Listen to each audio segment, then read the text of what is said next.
چند سوالات پیش خدمت ہیں۔ تبلیغی جماعت کو آپ کفر و شرک کرنے والی کہتے ہیں، مگر یہ جماعت تو بہت اچھا کام کر رہی ہے، آپ کس بنیاد پر اس کو غلط کہتے ہیں؟ برائے مہربانی تفصیل سے واضح کریں۔ دیکھیں، اس تعلق سے تو میں نے بہت کچھ واضح کیا ہوا ہے، اور یقیناً کفر و شرک والی جماعت اب میں آپ کو کیا بتاؤں، ایک مثال میں دے دوں۔ اب میں کچھ کہوں گا تو برا ہوگا۔ یہ دیکھو، یہ کتاب ہے ہاتھ میں، تاریخ مشائخ چشت۔ اس کے اوپر کیا لکھا ہوا ہے؟ برکت العصر قطب العالم عارف باللہ شیخ الحدیث حضرت مولانا محمد زکریا صاحب۔ اور وہ زکریا صاحب کون ہیں؟ جن کی کتاب یہ فضائل اعمال، فضائل صدقات ہے نا۔ یہ سب میں لے کے چلتا ہوں، مجھے پتا تھا آج پوچھا جاؤں گا میں۔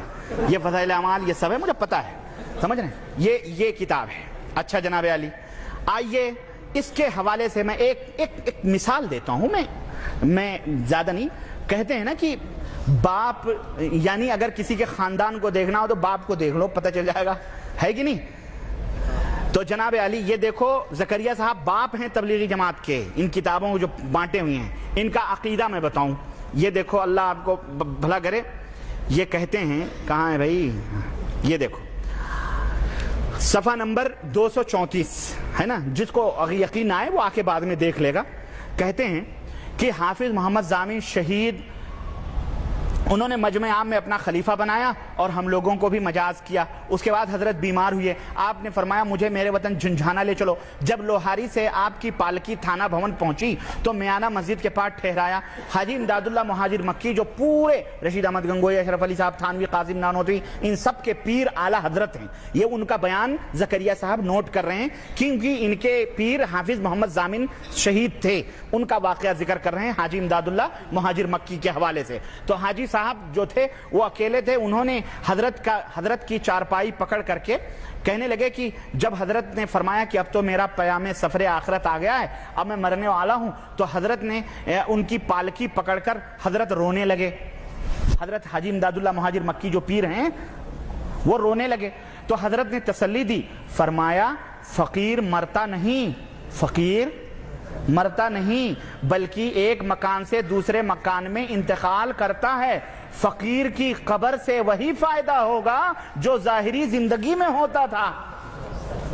سنو، یہ قبروں کے پجاری تم سمجھتے ہو بیچارے وہ خان صاحب لوگ ہیں بریلی شریف کے؟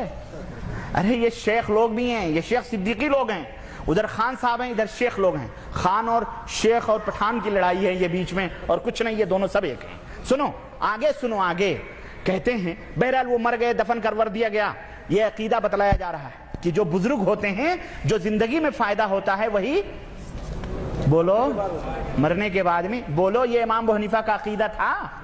امام ابو حنیفہ رحمۃ اللہ علیہ قبر سے گزرے، ایک آدمی روز چلا رہا تھا، کہنے لگے ہیں تو کیا کر رہا ہے؟ کہا میں برسوں سے اس قبر والے کے پاس آ کے فریاد کرتا ہوں اور کچھ مانگتا ہوں۔ یہ کہا اس نے کچھ سنی؟ کہا نہیں۔ کہنے لگے تو ماتھا رگڑ رگڑ کے مر جائے گا، یہ تیری بات قیامت تک نہیں سن سکتا ہے۔ یہ حنفی ہیں، یہ کہتے ہیں مرنے کے بعد بھی وہی فائدہ ہوتا ہے جو زندگی میں ہوتا تھا۔ سنو، کہتے ہیں اس کے بعد بہرحال وہ کرامت اور آمد کی، ان کو دفن کر دیا گیا۔ تو کہنے لگے حضرت سارا انوار سمیٹے ہوئے ہیں، ورنہ یہ تو کہیں دوسری جگہ ہوتے تو پوری دنیا روشن ہو جاتی۔ بہرحال کہتے ہیں اعلیٰ حضرت حاجی امداد اللہ مہاجر مکی رحمت اللہ علیہ نے کیا کیا؟ مزار کے سرہانے چند اشعار لکھے اور اس کو کتبے میں لکھا کر پتھر اتھر پہ سرہانے حاجی ان کے ضامن اپنے پیر کے سرہانے لگا دیا۔ وہ اشعار کیا تھے؟ یہ لکھے ہوئے ہیں۔ اشعار کیا تھے؟ سنو، کہتے ہیں شہر جھنجھانا ہے ایک جائے خدا، مسکن و ماوا ہے جس جا آپ کا۔ بہرحال لمبا ہے۔ کہتے ہیں پاس اس مرقد کے قبلہ رخ نبی، پاس اس مرقد کے قبلہ رخ نبی ہے زیارت گاہ میرے پیر کی، اس جگہ ہے مرقد پاک جناب، سر جھکاتے ہیں جہاں شیخ و شباب۔ جتنے بڈھے اور جوان ہیں ہمارے پیر کے قبر کے سامنے جا کے کیا کرتے ہیں؟ سر جھکاتے ہیں۔ ممتا گپتا نے کچھ دن پہلے بی بی سی لندن میں زین العابدین صاحب جو 26ویں پیڑھی پر خواجہ معین الدین چشتی کے ہیں، اس سے یہی انٹرویو میں کہا کہ وہاں پہ جا کے ہم نے دیکھا ہے لوگ ماتھا ٹیکتے ہیں وہاں، تو پھر تو یہ اس کے اندر بت پرستی کی بو نہیں آتی؟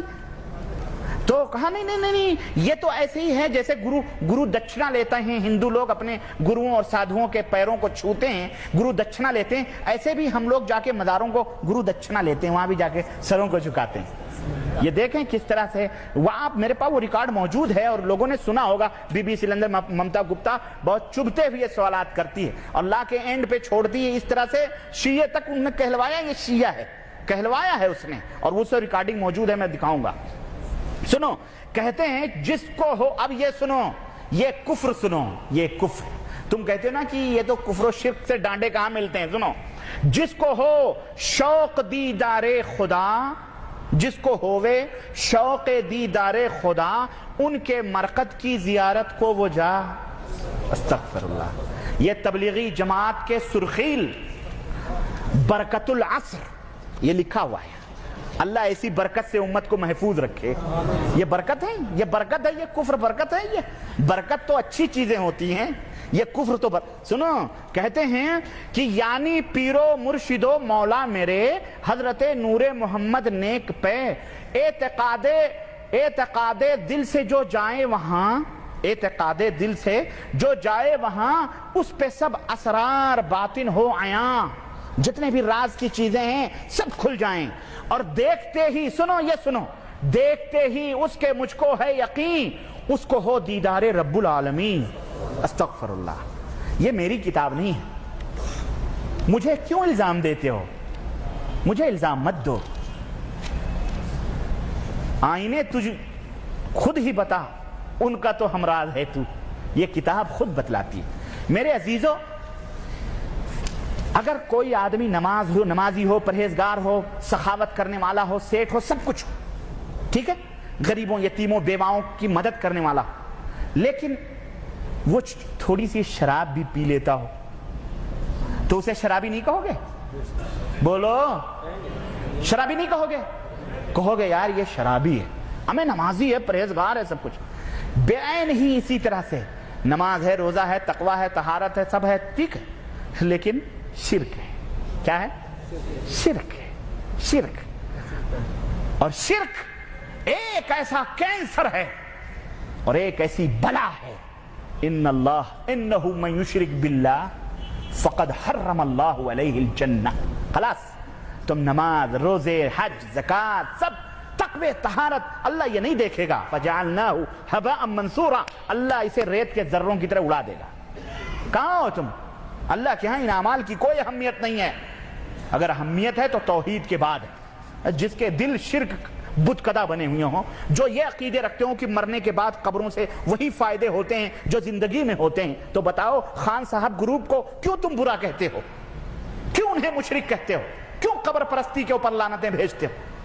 بولو میرے عزیزو، یہ کتابیں مارکیٹ میں ملتی ہیں، ہم نے چھپائی نہیں ہے، مکتبہ شیخ زکریا مفتی اسٹریٹ سہارنپور یوپی کی چھپی ہوئی یہ کتاب ہے، جاؤ خریدو، اپنی آنکھوں سے دیکھو۔ اور یہی نہیں، اس کے اندر تو ایسی ایسی باتیں ہیں، کہتے ہیں ایک دن کرنال کے بزرگ نے حضرت میاں صاحب کی خدمت میں ایک دن دوپہر کے وقت، یہ کہتے ہیں صاحب تذکرہ کر رہے ہیں کہ میں حضرت میاں صاحب کی خدمت میں ایک دن دوپہر کے وقت گیا، حجرہ شریف بند تھا، مگر کیواڑ اچھی طرح سے لگے ہوئے نہیں تھے، کیواڑ جو کھولا تو کیا دیکھتا ہوں کہ حضرت میاں صاحب کا سارا دھڑ الگ الگ ہے، سر الگ، پیر الگ، کان الگ، ناک الگ، جسم الگ، مجھے دیکھتے ہی سب اعضا باہم مل گئے، اور حضرت میاں جی اٹھ کے بیٹھ گئے، فرمانے لگے کسی سے کہنا نہیں، کسی سے کہنا نہیں۔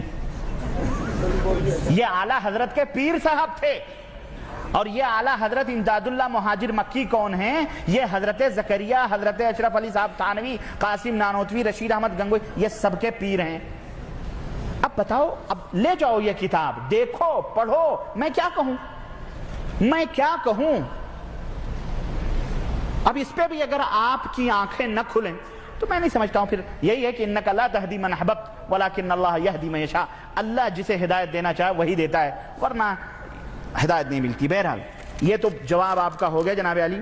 پھر کہتے ہیں کیا تبلیغی جماعت قرآن و سنت کی دعوت نہیں دیتے؟ یہ تو اپنے امام کی دعوت نہیں دیتے، قرآن و سنت ہے بڑی دور کی بات رہی، امام صاحب جو کہہ کے گئے اسی کی دعوت نہیں دیتے ہیں۔ امام صاحب نے کہا قرآن و سنت پھیلاؤ، یہ دیوبند کا مذہب پھیلا رہے ہیں بیچارے۔ اور اس کو تبلیغ کا نام دیا.